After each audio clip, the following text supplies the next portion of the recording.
my dress?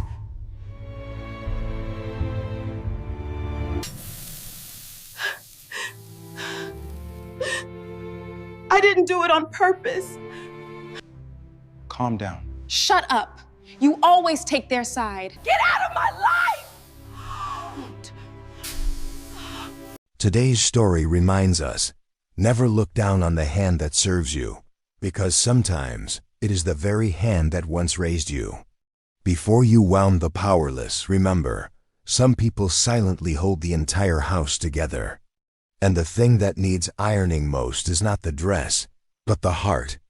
Where in the world are you watching from? Share your location below. Don't forget to subscribe to Afritel as a TK, so you never miss the stories that awaken the heart, and stay until the end. Because the most important truth is often found in the final line. The Adinguga residence, wealthier, more powerful, and more dazzling than the mansions of governors. From the main road, you could already see the towering black iron gates, nearly scraping the sky, etched with golden patterns. Whenever a luxury car drove past, people would steal a glance and whisper the family name, half envy, half reverence. Inside was a different world from dusty traffic-snarled Lagos. The grass was shaved flat as a tabletop. Fountains sprayed silver ribbons that sparkled under the sun. And a white stone path led to a grand house with European columns and glass doors, reflecting the blazing afternoon sky. Samuel Adnuga, the sole heir, stepped out of his SUV as though the earth had been poured just to receive his footsteps. The tailored suit hugged his frame, the expensive watch glimmered at his wrist. At an age when many still struggled to pay rent, Samuel sat in boardrooms, signing deals with numbers that could make someone faint. His wife, Aisha, was the flawless image beside him, designer dress, expensive perfume, each step placed as if on a runway. Every gala, every photo, every greeting, every smile was part of the personal brand she curated. The city called them Lagos's golden couple, and Aisha believed it as firmly as she believed her own name. But in the house where crystal hung from ceilings and carpets blanketed the floors, there were corners no one bothered to see. Down the long hallway scented with polished wood and air freshener, behind a small door near the kitchen, was a dim little room with a low ceiling and faded paint. There, every morning before anyone else woke, an elderly woman with silver hair rose quietly. Mama Joan.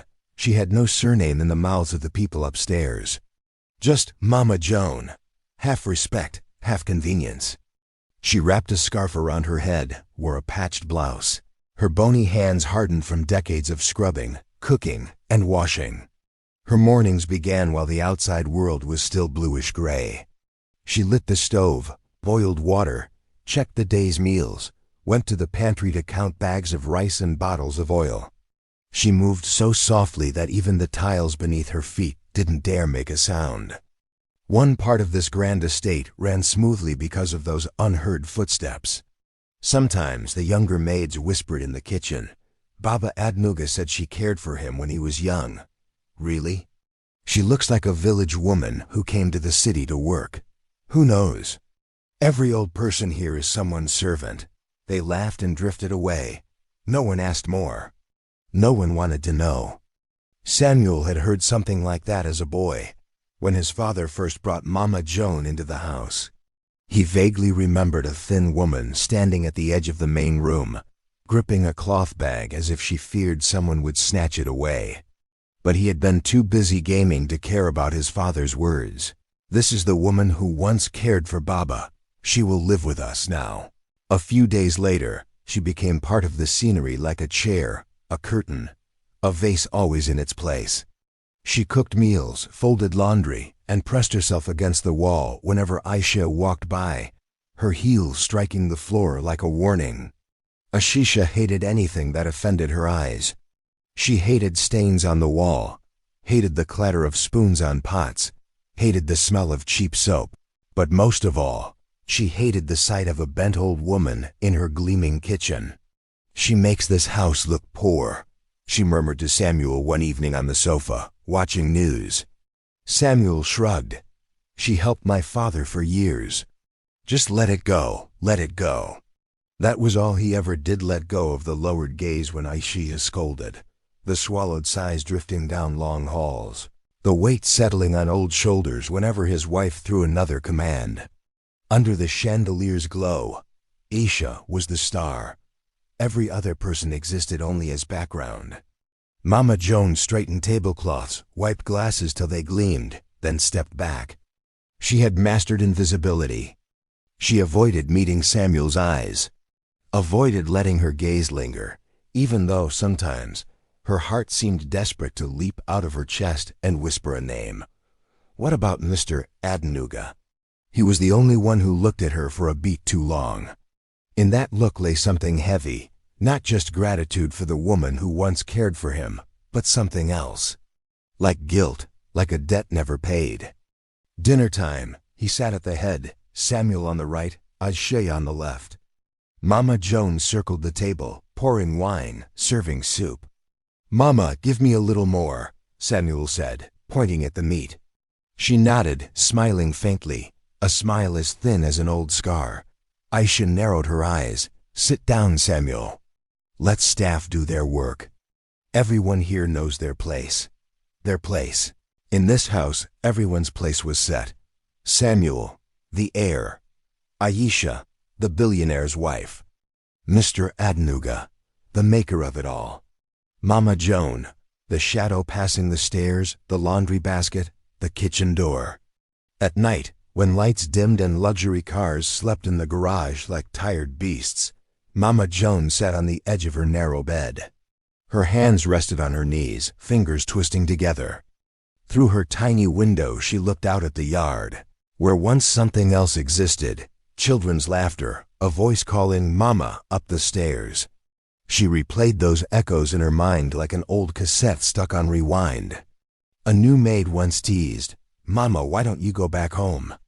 Working here so much must be exhausting." Mama smiled. "Here lives a child whose mother wants to watch him grow." The girl laughed, assuming she meant Samuel. "There are servants for that," and dismissed it. No one pieced the fragments together. No one wanted to see the bigger picture. In the living room, countless photos hung. Samuel graduating, Samuel shaking hands with partners, Aisha in glamorous gowns. Somewhere long ago, there was another frame once hung there, taken down, stored in a wooden box only one person remembered.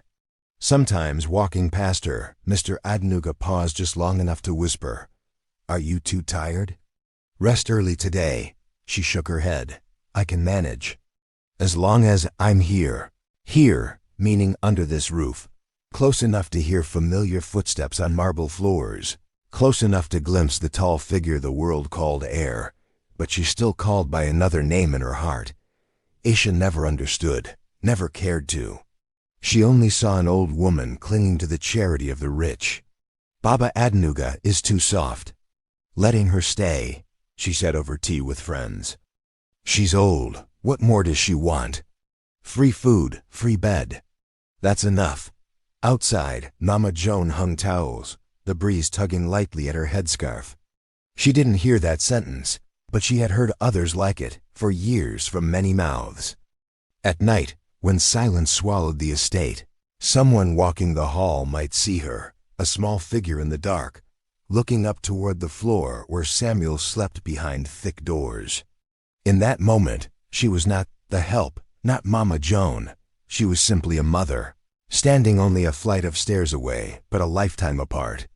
In Lagos, people say every house has a spirit guarding it. For the Adenugas, people thought that spirit was money, power, or prestige. But anyone who looked closer, at each meal prepared, each collar ironed, each floor polished until it shone, would realize, among all the crystal and gold, she was never just a shadow. Because long before the house was built, before the chandelier hung, before the name Adenuga turned to gold on finance streets, she was the first soul to ever live here. Years passed, and Mama Joan quietly served the household. Every rainy season when Lagos turned to mud, every year Samuel's father bought another shiny car. every party, Aisha wore a dress more expensive than the last. The old woman aged a little more, yet still walked lightly enough that no one heard her slippers touch the floor. Aisha grew accustomed to commanding. A tablecloth crooked by half a centimeter, a single oil stain on crystal, a loose thread at the hem of a dress. Any of these could make her purse her lips and send a dagger-like glare toward Mama Joan. You're old now, your eyes failing, aren't they? People here value perfection, not your existence. And the old woman bowed her head. Aisha mistook that for submission. In truth, it was the reflex of someone who had long learned how to survive in her own house, as though she were a stranger in it. Samuel read his newspaper each morning, coffee perfectly placed to the right of his water glass. Sometimes he saw the old woman wiping tears in the kitchen, but his thoughts went no further than, maybe she's fragile. Older women get emotional. He never asked. He never would. Aisha grew bolder because no one stopped her. Is your hair that messy because you're stupid, or because you want to ruin the look of this house? You're bent like that, just retire already. My father-in-law is too kind to keep you here. Mama Joan stayed silent. She hid her shaking hands in her apron. Samuel occasionally frowned. Aisha, ease up. She shot him a sharp look. If you're defending her, then why don't you go hire someone else yourself? And Samuel fell silent again. Sometimes that silence hurt more than the insults. No one knew that whenever Mama Joan walked into the laundry room alone, she would place her hand against the wall, pressing her cheek to the cold tile and whisper, "My child, are you happy?" She spoke to walls and stone, because her son did not know to call her mother. Sometimes Samuel passed by, saying casually, "The maid needs to fix this seam, the maid." The word landed on her like a feather, but weighed like a stone. The Adenguga family thought they knew everything about this woman, as surely as they knew the size of their pool, the worth of their wine collection, and the names of every designer Aisha draped over herself. But the truth lay deeper, a secret not hung on the walls, but buried in memory. Mama Joan was once the first woman to walk through the Adenuga doors, not as a servant, but as a young wife, naive, hopeful. She gave birth to Samuel in the room upstairs, where sunlight once poured in like a promise for the future. But when the Adenuga Empire grew, and power demanded image and pedigree, she, poor born, was deemed a crack in the mansion wall. They said Samuel needed a mother worthy of the Adenuga name.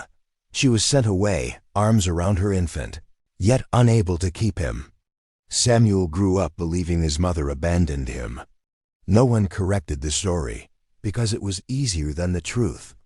Mr. Adenuga could never love the new woman the way he once loved her, nor could he erase her from his blood. Years later, when her strength faded and Samuel was grown, he searched for her, a journey longer than building their corporate towers. He brought her home, and she asked only one thing: "Don't tell him I've returned. Let me stand at the end of the hallway, so I can watch him live." He meant to refuse, but she smiled wearily. Some children do not need to know who once held them, only that they were always loved. So she became the shadow in the house, washing Samuel's clothes, cleaning Samuel's room, serving Samuel's proud wife, hearing his laughter each night, watching him grow powerful, wealthy, confident, yet never calling her the name she waited a lifetime to hear. That pain was thin and constant, like a thread pulled through her heart. Occasionally, when Samuel frowned at Aisha's harshness toward her, she shook her head, subtly still a mother, shielding her child from guilt he need not bear. She chose invisibility, not because submission was her nature, but because love makes people endure what others will never understand. The truth no one in that house knew was this: Mama Joan was never abandoned. She chose to return, just to stay within sight of the child who once held her hand. She endured every insult, not out of weakness, but because each cruel word gave her the only chance she had, to remain near her son. Until the day the truth would erupt, and the world would finally understand, she chose to live as a shadow, only so she could witness her son grow every single day. Thanksgiving, Aisha was getting ready for her gala with the ultra-wealthy wives. Her dressing room looked like a boutique of luxury brands. Rows of dresses, neatly aligned shoes, jewelry boxes open and glittering under warm lights. On the table lay invitations from governors, estates and elite dynasties, spread out like cards only she had the privilege to pick from. She stood before the mirror in a silk robe, wine glass in hand, eyes fixed on her weapon of the night, a deep blue silk gown, $8,000, flown in from Europe. Beside her, Mama Joan trembled as she plugged in the iron and adjusted its heat. Her hands shook so hard the cord quivered with them. "Hurry up." "I don't have all night," Aisha said without turning. Mama Joan swallowed, laid the gown across the board. Steam rose, fogging her worn glasses. She tugged gently, smoothing the fabric, trying to remember Aisha's warning. Not a single wrinkle. Downstairs, music and clattering cutlery carried through the walls, staff preparing Thanksgiving dinner. The Adenigas were hosting, but Aisha would leave early to attend the real event, her elite wives' celebration. Samuel stood on the doorway, arms folded, watching his wife. He thought of asking her to eat with the family before leaving, but her reflection in the mirror, sharp, defensive, stopped him. So he stayed silent. The iron slid over silk, sizzling softly. A burst of steam kissed Mama Joan's cheek, and for 1 second she imagined the mist of another life. Then it happened. A tiny wrinkle, barely a line, curled across the fabric like a crow's foot. Mama Joan froze and tried to smooth it with her hand. Silk refused obedience. Aisha turned at that exact moment. Her eyes locked onto the crease. "What is that?" Her voice dropped, more dangerous than when she yelled. Mama Joan flinched. I'll press it again." "Again?" Aisha laughed, a cold, humorless sound. "Do you know how much this dress costs? Do you think this house is a training center for your ironing practice?" Samuel winced. "Aisha, it's just a wrinkle, you could." "Shut up." She snapped her head toward him. "You always defend her. Do you know who will be there tonight?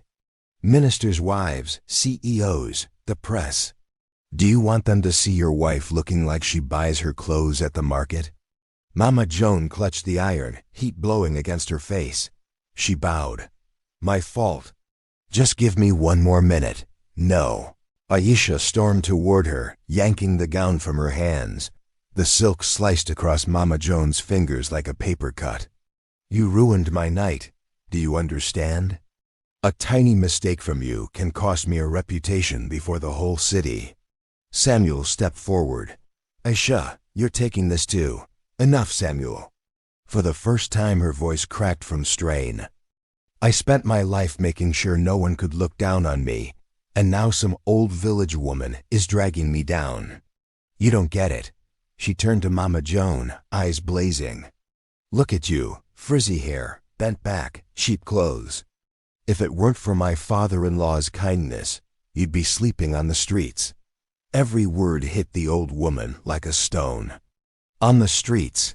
Yes, she had once stood at the edge of that fate before Mr. Adenuga brought her back.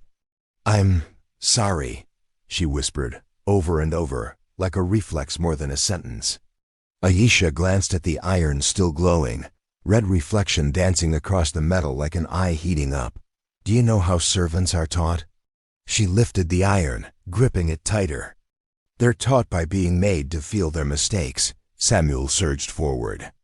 "Aisha, don't do something stupid." But Aisha stepped in, seized the old woman's collar, dragging her close. The heat grazed Mama Joan's cheek.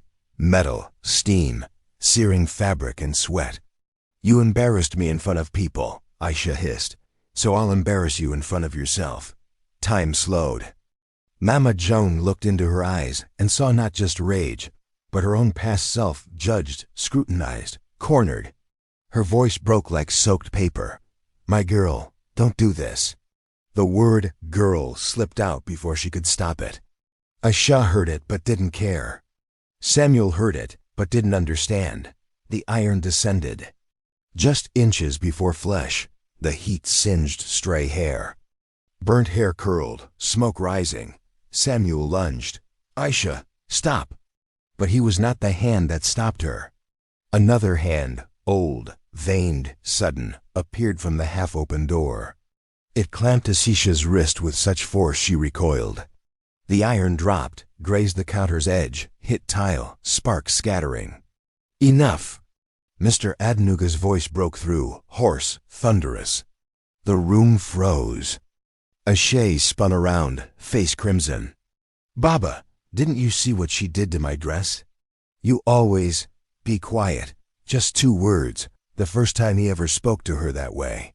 He did not look at the dress. He looked at the scorched hair at Mama Joan's temple. She sat on the floor, backed against a cabinet, wide-eyed. One side of her hair smoldered, curling into charred spirals. He knelt, something no one in that house had ever seen him do. "Are you hurt?"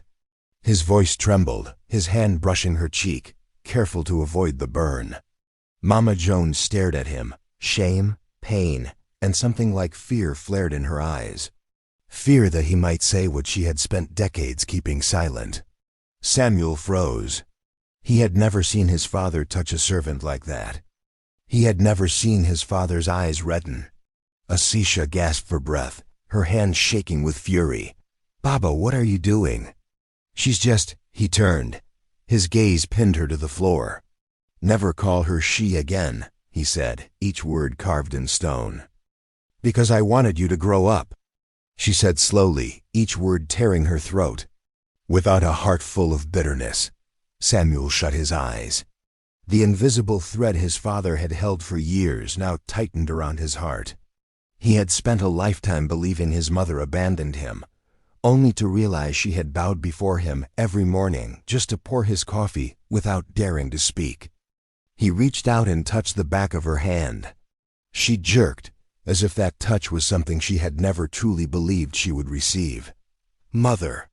His voice shattered like glass. "Forgive me. Not for something he did. Samuel had never struck her. But for the naivete of living an entire life without recognizing his own mother beside him."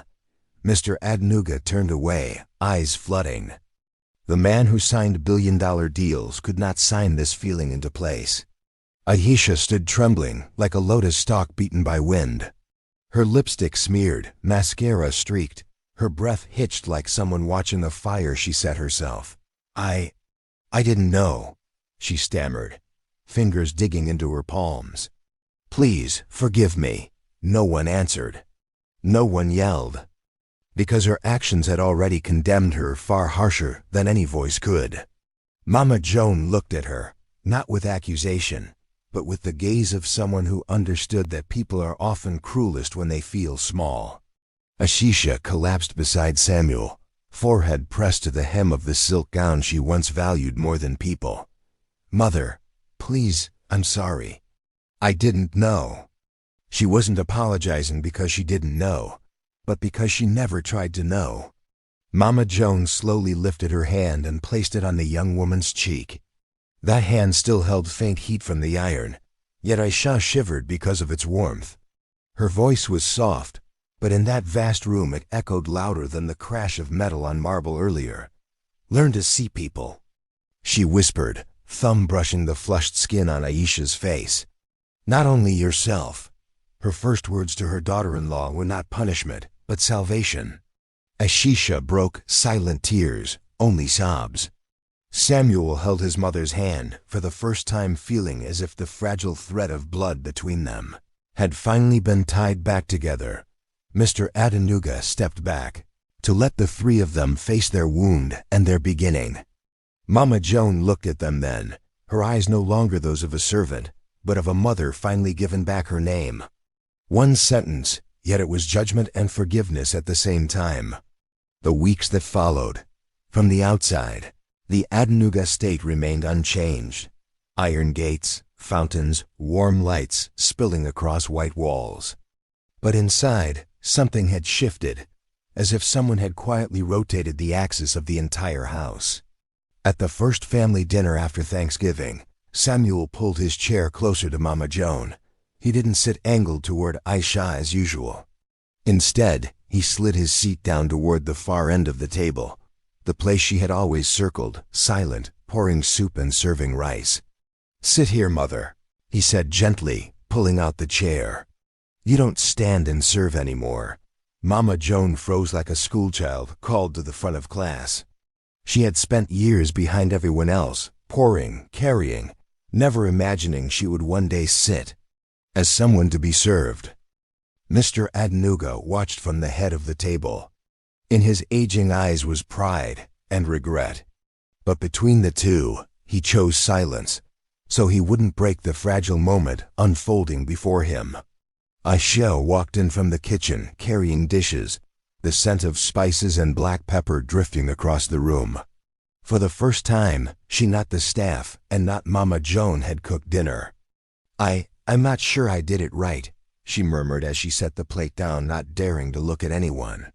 Mama Joan studied the bowl of stewed chicken. It wasn't plated like the chef's dishes, but there was an endearing clumsiness to it that made her smile. "If you cook with your heart," she said softly, "even the mistakes become right." Samuel glanced at his wife. Her hands were red from handling hot pans, her hair tied back carelessly, not perfect like her photos, but for the first time, she looked real. That night, Mama Joan didn't stand at the end of the table. She sat between them, son on her right, daughter-in-law on her left. Mr. Adenuga ran his hand along the table's edge unconsciously, as if thanking it for waiting patiently for this day. The days that followed turned the Adenuga kitchen into the liveliest place in the house. Aisha tied on an apron, awkwardly chopping onions. "Mama, why is this knife so sharp?" "I'm afraid I'll cut myself." Mama Joan laughed, a slow but clear sound, like a spoon tapping a pot. "Knives must be sharp to cut what is tough. Just like people. Sometimes they soften only after pain." Aisha wrinkled her nose. "I think I've softened enough." Yet she listened, learning how to salt, how to drop a squeeze of lemon into broth, how to feel heat with her palm. Each lesson was her stepping out of the version of herself who once nearly pressed an iron to her mother-in-law's face. Once, she spilled soup on Mama Joan's apron. Old habits flared, words rose to her tongue, but caught in her throat. She breathed in, picked up a cloth, and gently wiped the stain. "I'm sorry. It wasn't you. I'm just still learning." Mama Joan looked at her, so kindly that the softness hurt more than anger could. Samuel changed too, but quietly. Many afternoons he knocked at Mama Joan's small room, carrying 2 cups of tea. He sat and looked around. A room he once assumed was just staff quarters, yet it held a lifetime of waiting. A wooden box, a neatly folded scarf, old photographs tucked inside a worn Bible. He opened one, a little boy in the courtyard, grinning, hair messy, shirt too big. "That's me, isn't it?" he asked, though the answer was obvious. Mama Joan nodded, her finger trembling along the edge. "This was all I kept. When they sent me away." Samuel's throat tightened. "Where did you go, all those years?" She didn't tell him everything. Not the cramped rooms she slept in, not the restaurant kitchens where she washed plates, not the times she heard strangers call her the woman thrown out of her husband's house. She simply said, "Far enough so you wouldn't feel ashamed of me, but close enough that if you ever needed me, I could run back." His tears fell, not pity, but the salt of someone finally realizing what he had been missing his whole life. After that, he visited every afternoon, talking about business, school memories, or simply sitting as she retold stories he didn't remember. His first steps, first cry, the first time he called Mama. He didn't remember, but she did. Mr. Adenuga, a man who once believed Lagos itself would bend to his calls, now understood how powerless he had been against time lost. Yet he could still do one thing, hold his wife's hand. Whenever he passed the kitchen and saw Mama Joan and Aisha laughing over soup that was too salty, he lingered. Once, he walked in, awkward as a young man. "Can I help with anything tonight?" Mama Joan glanced at him, lips lifting. "You just sit there and finish everything your daughter-in-law cooks," he did exactly that. And at the table, in front of his children, he rested his hand atop hers, a small gesture, but one that silenced the room. It said everything he never learned how to put into words. Time didn't erase the burn mark on her temple. The patch of darkened skin under the light remained visible. But strangely, it became the mark that reminded everyone of what they had survived. Whenever Aisha saw it, she no longer saw an incident or a moment of temper, but the worst version of herself and the reason never to become her again. One day, adjusting Mama Joan's headscarf, she whispered, "That scar reminds me who I used to be, and I want every day now to prove I am no longer that person." Mama Joan smiled. Then it is no longer a mark of pain, but a mark of change. The Adnuga home did not become less wealthy. The lights still shone, the cars still filled the garage, the parties still happened, but one thing had vanished entirely: the smell of burning hair under an iron's heat, the sound of rage falling on someone powerless. The iron still lay in the laundry room, but now it pressed clothes, not people. Instead, the house now held laughter from the kitchen, chairs pulled closer around the table, and the word "Mama" no longer sounding misplaced. Once, Mama Joan had been cast out of her own home, leaving like a nameless shadow.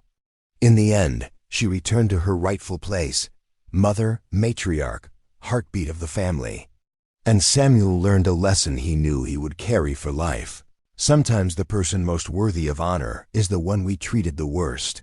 Never look down on the hand that serves you. It may be the very hand that once raised you.